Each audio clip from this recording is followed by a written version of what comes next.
النبا نام، دوسری آیت کے فقرے ان النبا العظیم کے لفظ النبا کو اس کا نام قرار دیا گیا ہے، اور یہ صرف نام ہی نہیں ہے بلکہ اس سورہ کے مضامین کا عنوان بھی ہے، کیونکہ نبا سے مراد قیامت اور آخرت کی خبر ہے، اور سورہ میں ساری بحث اسی پر کی گئی ہے۔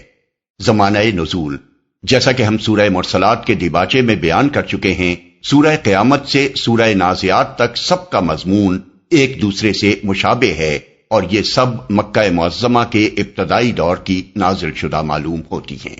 موضوع اور مضمون، اس کا مضمون بھی وہی ہے جو سورہ مرسلات کا ہے، یعنی قیامت اور آخرت کا اثبات اور اس کو ماننے یا نہ ماننے کے نتائج سے لوگوں کو خبردار کرنا۔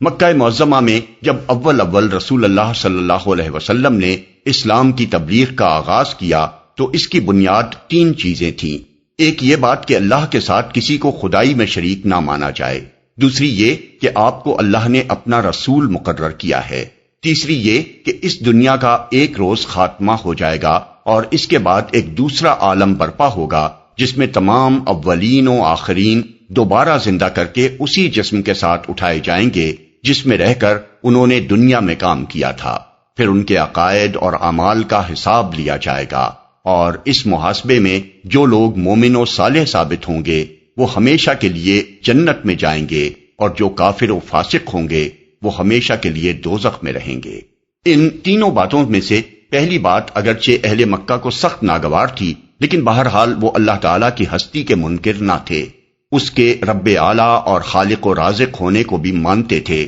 اور یہ بھی تسلیم کرتے تھے کہ دوسری جن جن ہستیوں کو وہ معبود قرار دیتے ہیں وہ اللہ ہی کی مخلوق ہیں۔ اس لیے جھگڑا صرف اس امر میں تھا کہ خدائی کی صفات و اختیارات میں اور الوہیت کی ذات میں ان کی کوئی شرکت ہے یا نہیں۔ دوسری بات کو مکے کے لوگ ماننے کے لیے تیار نہ تھے، مگر اس امر سے انکار کرنا ان کے لیے ممکن نہ تھا کہ 40 سال تک جو زندگی حضور صلی اللہ علیہ وسلم نے دعوی رسالت سے پہلے انہی کے درمیان گزاری تھی، اس میں انہوں نے کبھی آپ کو جھوٹا یا فریب کار یا نفسانی اغراض کے لیے ناجائز طریقے اختیار کرنے والا نہ پایا تھا۔ وہ خود آپ کی دانائی و فرزانگی، سلامت روی اور اخلاق کی بلندی کے قائل و معترف تھے، اس لیے ہزار بہانے اور الزامات تراشنے کے باوجود انہیں دوسروں کو باور کرانا تو درکنار، اپنی جگہ خود بھی یہ باور کرنے میں سخت مشکل پیش آ رہی تھی کہ حضور صلی اللہ علیہ وسلم سارے معاملات میں تو راست باز ہیں مگر صرف رسالت کے دعوے میں معاذ اللہ جھوٹے ہیں۔ اس طرح پہلی 2 باتیں اہل مکہ کے لیے دراصل اتنی زیادہ الجھن کی موجب نہ تھیں جتنی تیسری بات تھی۔ اسی کو جب ان کے سامنے پیش کیا گیا تو انہوں نے سب سے زیادہ اسی کا مذاق اڑایا، اسی پر سب سے بڑھ کر حیرانی اور تعجب کا اظہار کیا، اور اسے بالکل بعید از عقل و امکان سمجھ کر جگہ جگہ اس کے ناقابل یقین بلکہ ناقابل تصور ہونے کے چرچے شروع کر دیے۔ مگر اسلام کی راہ پر ان کو لانے کے لیے یہ قطعی ناگزیر تھا کہ آخرت کا عقیدہ ان کے ذہن میں اتارا جائے، کیونکہ اس عقیدے کو مانے بغیر یہ ممکن ہی نہ تھا کہ حق اور باطل کے معاملے میں ان کا طرز فکر سنجیدہ ہو سکتا، خیر و شر کے معاملے میں ان کا معیار اقدار بدل سکتا، اور وہ دنیا پرستی کی راہ چھوڑ کر اس راہ پر ایک قدم بھی چل سکتے جس پر اسلام ان کو چلانا چاہتا تھا۔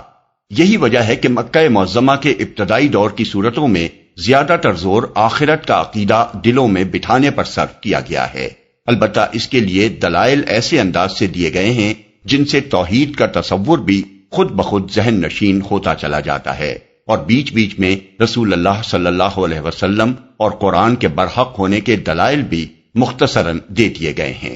اس دور کی صورتوں میں آخرت کے مضمون کی اس تکرار کا سبب اچھی طرح سمجھ لینے کے بعد اب اس سورہ کے مضامین پر ایک نگاہ ڈال لیجئے۔ ان میں سب سے پہلے ان چرچوں اور چیمگوئیوں کی طرف اشارہ کیا گیا ہے جو قیامت کی خبر سن کر مکہ کے ہر کوچہ و بازار اور اہل مکہ کی ہر محفل میں ہو رہی تھیں۔ اس کے بعد انکار کرنے والوں سے پوچھا گیا ہے کہ کیا تمہیں یہ زمین نظر نہیں آتی جسے ہم نے تمہارے لیے فرش بنا رکھا ہے؟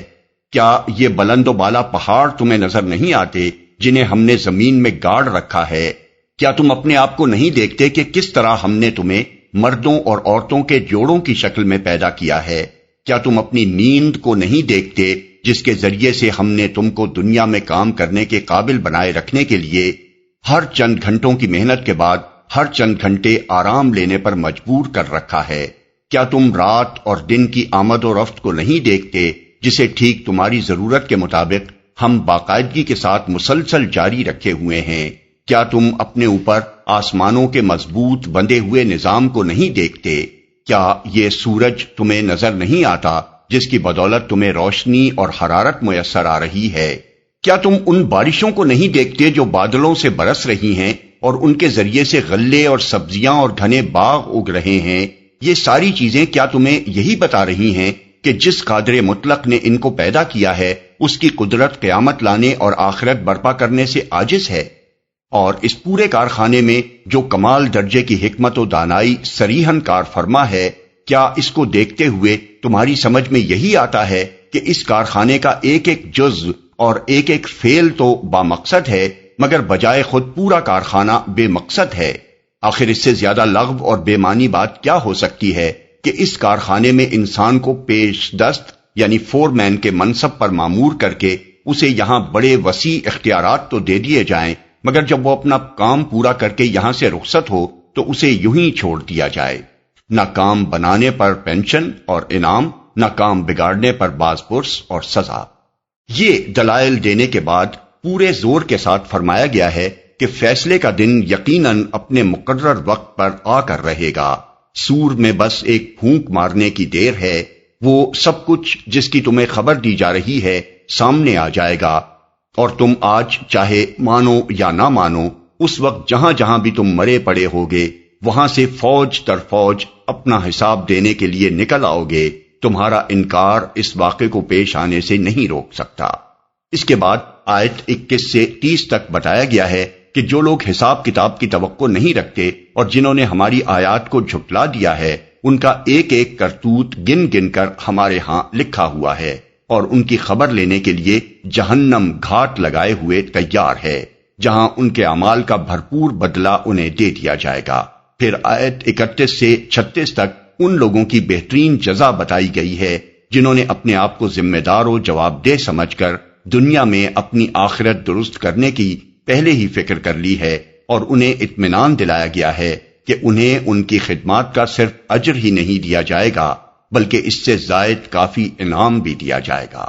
آخر میں خدا کی عدالت کا نقشہ کھینچا گیا ہے کہ وہاں کسی کے اڑ کر بیٹھ جانے اور اپنے متوسلین کو بخشوا کر چھوڑنے کا کیا سوال؟ کوئی بلا اجازت زبان تک نہ کھول سکے گا، اور اجازت بھی اس شرط کے ساتھ ملے گی کہ جس کے حق میں سفارش کا اذن ہو صرف اسی کے لیے سفارش کرے، اور سفارش میں کوئی بیجا بات نہ کہے۔ نیز سفارش کی اجازت صرف ان لوگوں کے حق میں دی جائے گی جو دنیا میں کلمہ حق کے قائل رہے ہیں اور محض گناہگار ہیں۔ خدا کے باغی اور حق کے منکر کسی سفارش کے مستحق نہ ہوں گے۔